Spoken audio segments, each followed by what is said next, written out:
Hello, everyone. Welcome to Culture by Numbers and another episode of where data geeks meet pop culture. We dive deep into ways that marketers, data scientists, and ad tech practitioners can collaborate with brands looking to utilize tools for performance. So each week, we decode the numbers behind the noise, showing how analytics driving the trends in fashion, sports, politics, and more. And we're here to up your marketing game and learn some nerdy new tricks. Or if you're just curious about the data behind your favorite memes, we've got you covered. And we'll also dish out practical tips on ad tech and explore how different channels impact the way we live, work, and play. So grab your headphones and get ready to laugh, learn, and see culture through a whole new lens, one data point at a time. Today, we have a special guest straight from unboxed Amazon in Nashville, Tennessee. Matt Dwyer is the CEO and founder of Impact Lab AI, an Amazon-only technology and AI consultancy, and we used to work together at Amazon. And at the Impact Lab, Matt's mission is to help marketers unlock the full business impact of Amazon's advertising ecosystem, combining AI-driven analytics, first-party data activation, and deep Amazon expertise. The Impact Lab helps customers convert media investment into sustained growth. And before Impact Lab, Matt spent nearly a decade at Amazon, where he built and led the Global Ad Tech Solutions, or ATS, organization within Amazon advertising. And that's where we kind of cross paths. And under his leadership, ATS grew from concept to global consulting practice spanning US, Europe, Canada, LATAM, and Japan, helping enterprise advertisers solve the perennial problems of measurement, attribution, first-party data activation challenges through Amazon's ad tech and AWS platforms. And so prior to Amazon ads, Matt was an executive with AWS, overseeing large-scale digital transformation initiatives for Fortune 100s. And his earlier career included leadership roles at FusionStorm, MTI Technology, and Accenture, where he delivered complex data, cloud, and infrastructure programs across industries. So welcome, Matt. Thank you, Sunny. Really excited to be here in beautiful but freezing cold Nashville. It's snowing outside, so nice to be inside right now. I'm looking forward to hearing all the announcements at Unboxed. Speaking of announcements, there have really been a flurry of announcements with AI and retail, not only with ChatGPT having native checkout and Walmart partnering with OpenAI to go to market. Amazon just announced a new AI shopping tool. So AI is changing the role of agencies, retail media networks, and tech partners alike. So in a world where all these tools can automate creative and media execution, where do humans and strategic partners create the most value for brands? Where do you see the opportunities? Yeah, I think this is becoming almost a religious conversation, and the way I think about it is AI is a tool, not a solution. And we all get caught up and spun up in the capabilities and possibilities that AI bring, but we still need people and strategies and creativity sort of driving how we're going to use these types of tools. And there's lots of tools being released, and it can be overwhelming and confusing. But in order to really leverage AI in this space, it really comes down to the data. Think of data for AI as like fuel. And the nice thing about retail media, and especially with Amazon, it's uniquely rich in all of this fuel. There's a ton of data on Amazon around identity, on intent, on purchase behavior, listening behavior, watching behavior. All of these are data points that agencies and tech partners and brands can use to drive better results from there. And again, I'm an Amazon only shop, so I'm going to probably craft this discussion closer to the Amazon world. But it really comes down to the fuel and how you use that and how you use it to get better results. But again, it's just a tool. It's not really a solution per Mm-hmm. se. Absolutely. There's always this saying that you need a human in the loop of AI because you're still thinking and creating the questions to ask, because models can only be trained on prior data. So if you don't have the data, you still have to ask the right questions. Yeah. And so, actually, as a former data scientist myself, there's this idea that too much data can be big data, and sometimes you need a data diet so that you can kind of go through that overwhelming list of signals from Amazon. As valuable as they are, sometimes you need something to help make sense of it all, and sort of extract those nuggets of insights. Yeah. So, what are some of the principles behind starting Impact Lab AI? What are your tenets as we talk. Yeah, I'll jump into that. I just want to touch on something you said because it's really important. I've been in technology my whole career, spanning 25 plus years, and AI is a new technology that's kind of come on like gangbusters. But just like past technology releases, it's all about aligning to your organization's governance strategy and how do we fit this tool into how we operate. What How does this tool fit into our overall data strategy? You don't want the tool to drive your strategy. You want to have a strategy and then implement the tool in a way that advances and furthers your strategy. So what you had said previously was a good and interesting point. I just wanted to touch on that it's really about governance and having kind of a strategy that then you can apply the right AI tool to. But when it comes to starting the Impact Lab, having been in technology my whole career and having helped lots of customers at the enterprise level solve technology challenges, one of the things I found is that technology can kind of overwhelm and mask some of the business impact. And as technologists, we get really excited about cool tools and cool tricks and cool new technologies. But at the Impact, I named the company the Impact Lab as a core tenet. We're all about business impact. How can we leverage data and technology to help our customers get more or a better business impact? So we are, one of our core tenets is Amazon only. Amazon only. So it's all about depth over breadth. So we're Hmm. 100% built on Amazon ads and the AWS stack. I think there's lots of great partners out there that understand other channels. We've strategically decided that we're going to focus 100% on Amazon. We think obviously it's a fast growing business, $70 billion a year run rate business today. And that's my background. I've been at Amazon for 10 years. I know the technology. And so it's really depth over breadth.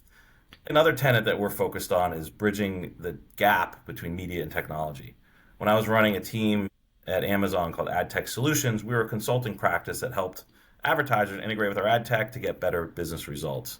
And what we found when we were out in the partner community, looking for partners to help our customers, a ton of great partners that were really focused on the media side of the business, and there's a ton of great partners that are focused on the tech side of the business. There was very few, if any, that could bridge that gap, and that's really what our advertisers were asking for. Help us integrate with this tech, help us understand and get the right measurement solution, or help us understand what strategy is working to attract new customers.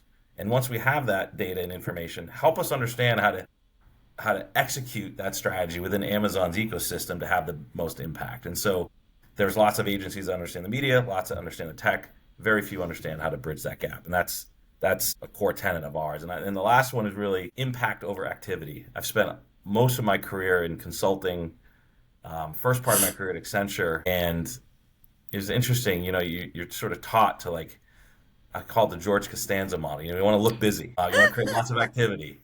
You want to produce lots of content. Sometimes that's for vanity purposes, and sometimes you do that to just kind of show the customer you're busy. So at the Impact Lab, it's all about impact. It's Hmm. it's not about activity. It's about how can we build the right solution for our customers that's going to have an impact on their business. Whether it takes us a day, a month, a year, it's really just about impact, and that's how we measure ourselves, not on assets and cool PowerPoints. Absolutely. I think the George Costanza model goes out the window pretty quickly, especially in this day and age where Absolutely. advertisers and clients are looking at it with increased scrutiny, with marketing budgets as tight as they are. And I would agree with you completely that Amazon has a huge runway with a ton of data. And over the span of 25 years, I'm sure you've had the battle scars of going beyond the happy path of lofty goals by brand directors saying we're going to build the shiniest new thing, Yeah. and then the rubber hits the road and you're up against some challenges. So, what are some of the biggest challenges facing brands and retailers today, including architecting, implementing, productizing AI into their workflow? Because it's never that hypothetical path of, the golden rainbow and the Yeah. yellow brick road, right? Yeah.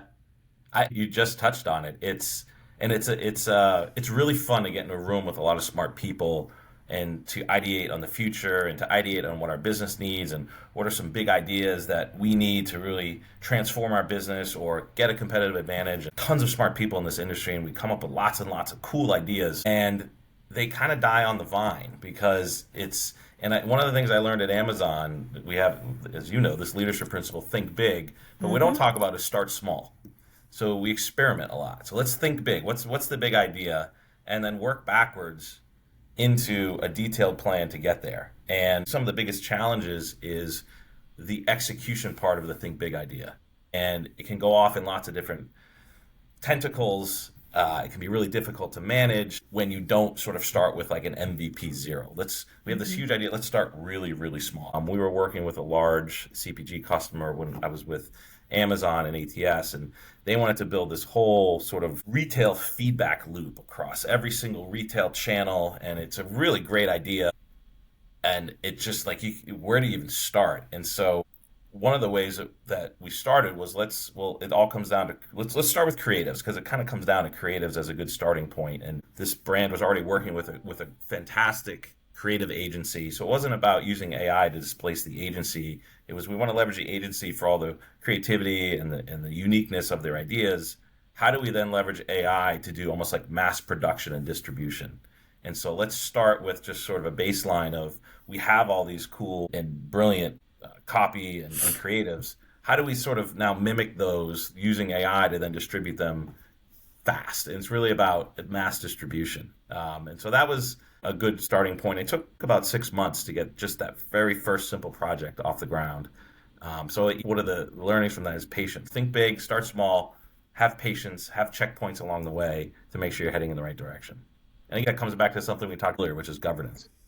Absolutely, because while we want to think big, there's always that trade-off of delivering results. So Yeah, the execution is absolutely. certainly about ownership and making sure that hope is not a strategy. You actually have to put Yeah, down the roadmap and the technical trade-offs and make tough decisions. So thinking small or starting small is one yeah. way to do continuous testing and experimentation. I like things in threes. That helps me sort of Hmm. like the way my brain works. You have the big idea, and that's usually the run phase. But we got to crawl before we walk. We got to walk before we run. And how do we sort of tangible outputs at each phase to know we're heading in the right direction? Absolutely. Well, I was told that at McKinsey, everything comes in threes. You have to have the start, the middle, the complication, and then the resolution. So it keeps you, on your toes in terms Yeah, of making sure you work backward from the outcome. yeah, yeah. There's some psychological. I've read some psychological study. That's just how human brains work. And get beyond three concepts or pillars or ideas, and you start to lose your audience. Yes, I did hear that when you have a list, it's got to be an odd numbered list. Not the Oh, top 10 things, the top 5 things or the top yeah, 7 things, because then somehow your brain pays attention to that. yeah. So, do you have any war stories? I know you talked about the CPG that was trying to boil the ocean and get every single feedback loop, if that's even possible. But are there any good role models for brands to think about through this disruption, or any good conceptual case studies of how it ought to be done and how they did possibly start small and were able to create a incremental improvement that you could build upon with a learning agenda?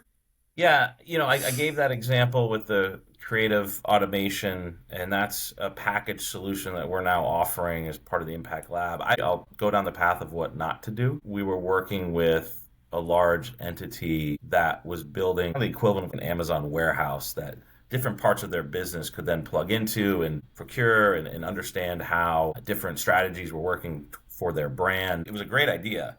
The challenge with the idea was it was built in a vacuum. It was a bunch of smart people in a room who whiteboarded and thought through it and spent lots of time and energy into building out this Amazon warehouse digital solution. No one ever thought to go to like their brand customers and ask, "Is this something you would use? Is this something that would be valuable to your business?" And it's a catch-all. Make sure that what you're building has impact, and make sure that Hmm. who you're building for are going to actually use and leverage a solution. You've got to get a collaborative effort. Well, that slows things down at times, but you've got to make sure that whom you're building for are going to use the solution that you're building. And this could be an enterprise engineering team. This could be a specialized AI team. You get these teams together, and again, they're really brilliant. They're really smart people, but without the collaboration of your business users, these solutions don't really go anywhere. So part of the methodology at the Impact Lab is always to ask, so why are we building this? So what? Who's going to use it? What's the impact going to be? I know it's cool and I know it's AI. It's really fun to build out, but so what?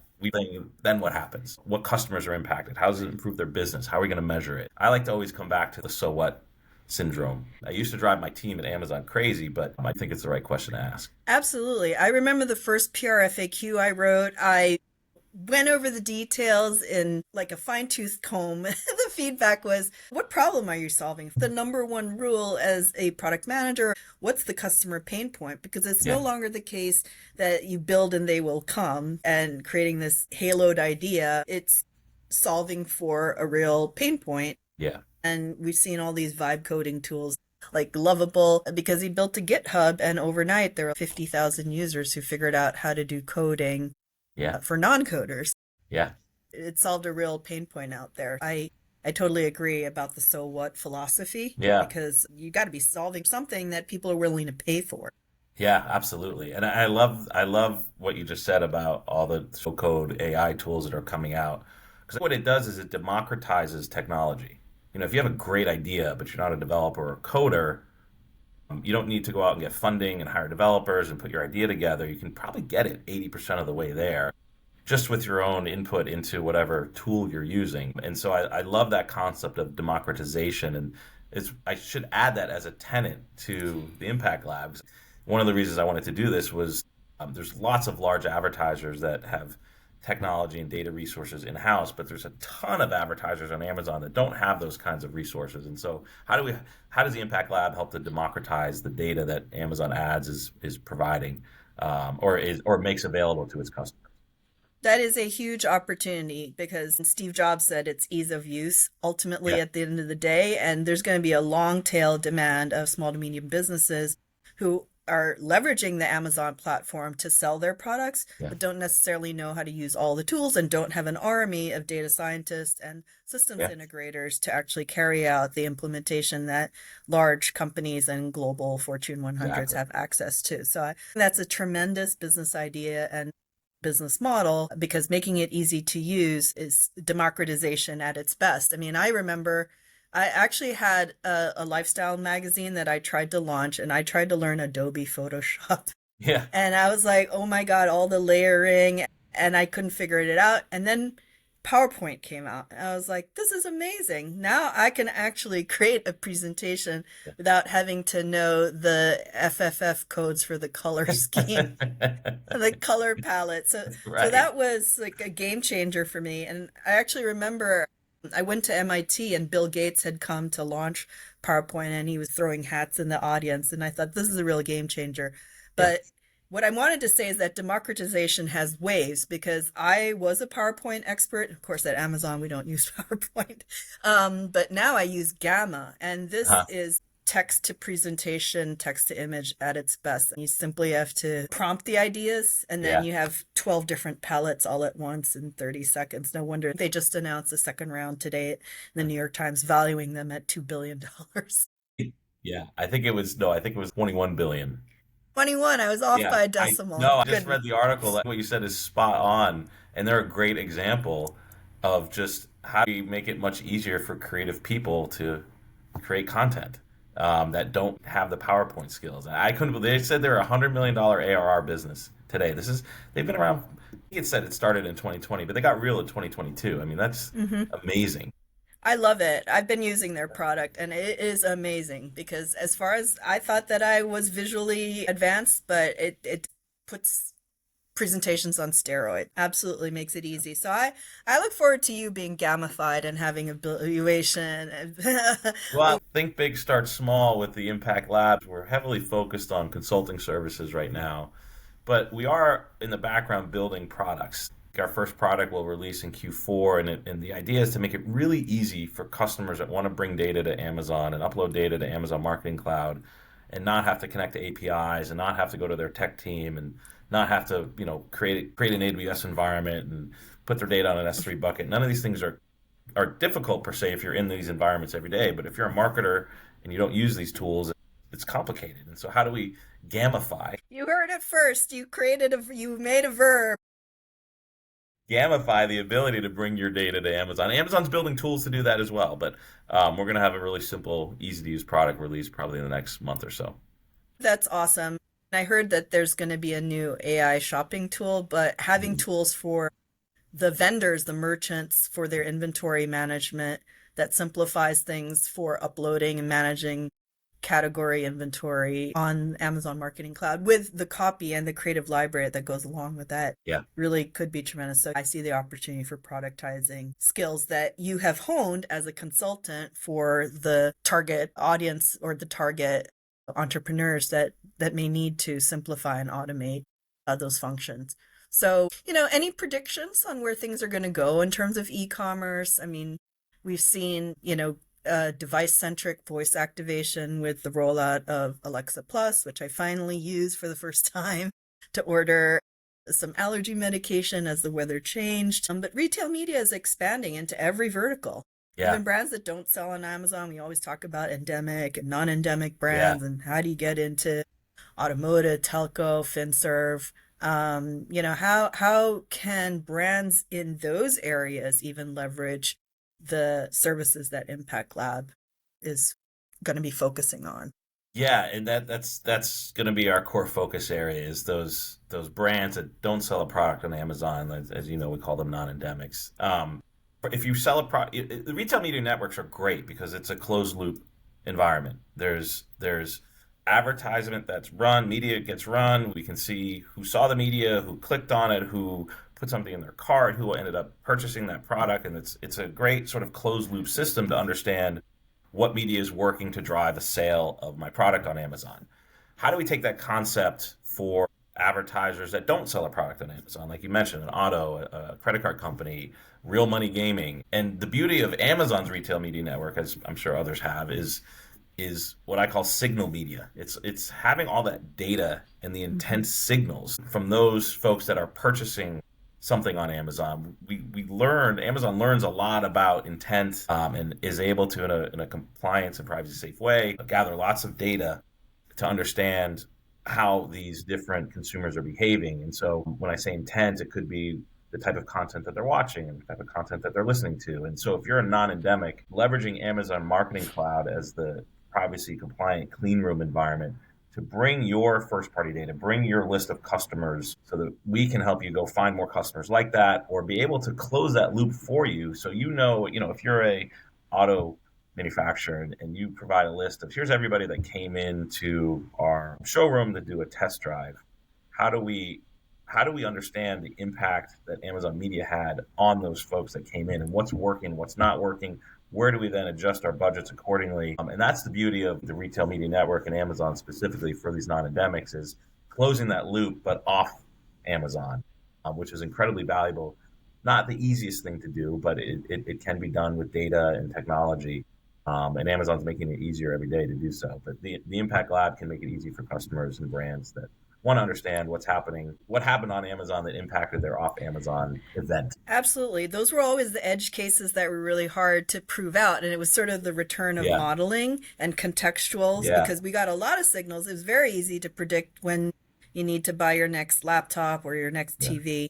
But sort of taking those signals for intent and translating them for off Amazon signals was always a big challenge. yeah. And so, I mean, do you think that you could potentially generalize to non-Amazon? Because that starts to get into really cutting edge sort of machine learning stuff, because now you're taking purchase intent with explicit signals to sort of start to predict implicit signals, like what kind of person are you? And that's really cutting edge. It's representation learning. Yeah. And I was just reading up about this at the Pinterest ML Day last week. But do you Yeah. think that you see the day when Impact Labs will go beyond being an Amazon shop or using the Amazon learnings for general purpose? I mean, never rule anything out. The beauty and the challenge of working with Amazon is they're so, and rightfully so, guarded. They guard their customer data very Right, strongly. So those signals and that intent and all that information you just mentioned, we can't see it. We know how to right, access it behind the closed, kind of right. behind the Only it veil, drives to the but site. we don't get Yes, to pull it out. right. We can simply report on what's working, not working. But maybe it's something Amazon ends up doing.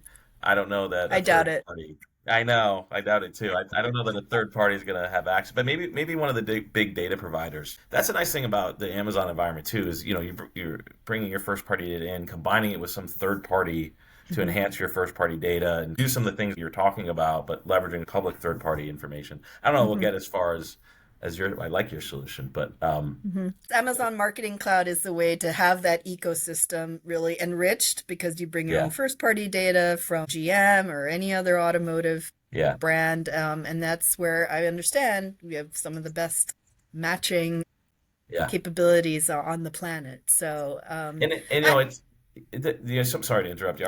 Some of our early use cases were really about help me find new customers, help me mhm. bring down the cost of acquiring new customers. Some of the more advanced models, and AMC allows us where you bring your own model or you bring your own machine learning model to the AMC environment. Some of the financial services companies are more advanced. They've built out lifetime value models for their customers, and they break it down into tranches of like, here's our top tranche, here's our second tranche, here's our third, fourth, fifth, and they're willing to adjust bid strategies based on where that audience member falls in that tranche. So for a high value, tranche one, they're willing to spend more from a bidding strategy versus, maybe someone in tranche 10.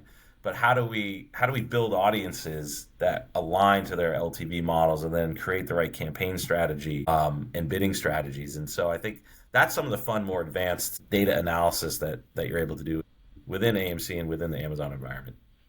Absolutely. I was one of the pioneers for the luxury audience at Amazon, and I actually just posted on LinkedIn because we were trying to go after those incredible high spenders who would Yeah, buy lots and lots of things on Amazon or high-end products on the high end of retail pricing. But being able to use those models to indicate what people's purchase intent are is it continues to be a challenge. And hats off on creating this model because I see a lot of value with people who are going to be struggling with leveraging the world's biggest platform for e-commerce, and making it work for them on a continuous basis. So I yeah, really want to congratulate you on starting this venture because it's so needed. I don't think any media planners or associate brand planners really understand IQLs or instructional query yeah, languages on AMC. As starter kit as it is, as yeah. tourniquet as it is, I don't see that happening. It's complicated. Thank you very much for the compliment. I appreciate it. But it is Amazon's what I saw in my 10 years there, it's an incredibly valuable ecosystem of data. It's just at times complicated and difficult to get access to, especially if you're a marketer. And the analogy I like to use is there's lots of firms out there, and Amazon itself will give you lots of instructions and directions on how to get from point A to point B. And I equate it to like a great Google Maps with detailed instructions and pretty logos. I think of the Impact Lab as Uber. We're going to take you from point A to point B. So we're not just going to give Mhm. you the instructions and wish you luck, but we're going to actually do the heavy lifting for you, get you to where you need to go, and then we have the measure capabilities to make sure that it's working for your business. Absolutely. I think that you have stumbled upon a game changer. I see a proliferation of shops, and not to open up the Pandora's box, but in the same way that Adobe focused on software and enabled third parties like Accenture, Adobe is allowing for customization shops to build that special sauce based Yeah, on their platform, and they would leverage people's interest in the ecosystem rather than doing it in-house. I yeah. do foresee a lot of demand for what you're trying to create here. And I don't know of any other shop that's doing it. So congratulations again, Matt.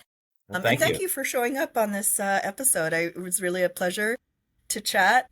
Thank you so much for having me. This was a lot of fun. I appreciate it. Hmm. Okay, well, have fun at Unboxed All and right. talk to you soon. Take care. Bye, Sonny.